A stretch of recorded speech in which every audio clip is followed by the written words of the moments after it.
are joined now by my former co-anchor, Anne McCloy, who really was a hero to so many people in the Albany area during COVID, especially the initial stages, because you helped get them their unemployment insurance, their lifeline. And it all started with a man who walked into our parking lot. So take it from there. Right. One of our weathermen was in the parking lot, Craig Adams, and this man walked up to him crying and said, "I don't have any money and all of the businesses are shut down. I can't go to work. I don't know what I'm going to do." So actually, he took down the phone number and I ended up interviewing this man and helped him get his unemployment. And I was interviewing Governor Cuomo at the time. I was going to those daily COVID briefings.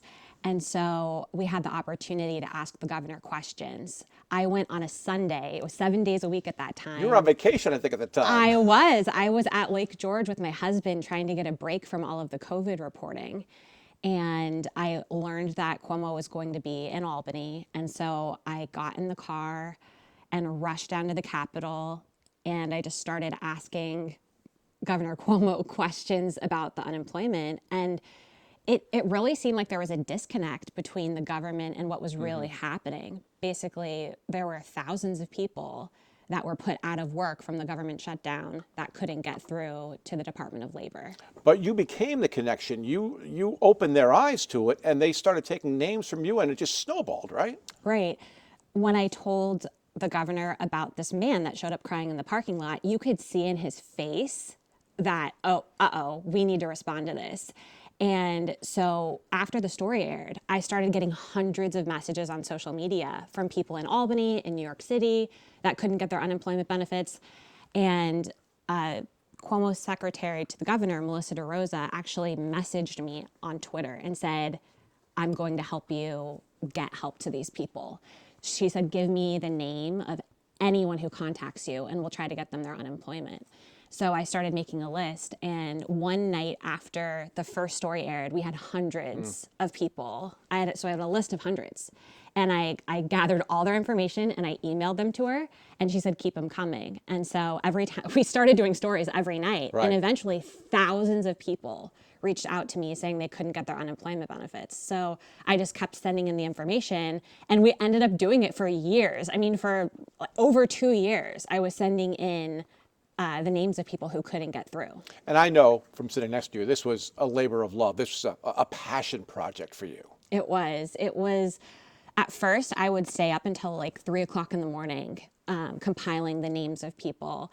And it was a process to get, I had to have specific information from each person. And then I had to email it to a specific inbox at the Department of Labor. And I wasn't allowed to share any of the information with anyone. So it really it was all on me. And I was also working overtime. I was working basically 7 days a week reporting on COVID, going to those daily briefings for Governor Cuomo. We had most of our staff at home. So it was a really interesting time. I was very busy, but that was basically my top priority because it was a time in news where what we did really, really mattered. There is, the government wasn't understanding that when you shut down businesses like that, first of all, it just overwhelmed the Department of Labor. So you can promise to get people unemployment, but if your system's not set up to help millions of people, that promise isn't going to be fulfilled. And people didn't really, I don't think everyone really realized that because everyone was experiencing different things. Some people were able to work from home during COVID. They could work virtually. But then there were, waiters and waitresses and people that have to go into work to get that paycheck that were just totally out of luck. But found luck thanks to you, or just found the right person. Maybe you were their luck. But, and I know you were doing it for this reason, but, you got national publicity. You were on CNN. The Atlantic wrote an incredible article about your work. That's got to make you feel good. It did. Like I said, it was a time in my life where you really saw what being a journalist can do. And it's what I did every day of my career. You tell people stories and you really try to get it right and tell the truth about what's going on.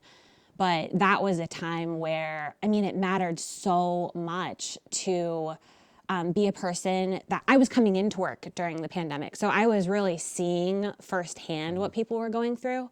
And like, if our weatherman wasn't in the parking lot, because there wasn't a lot of people here, right? People were working from home. So if there weren't the few of us actually here in person, we might have missed that story.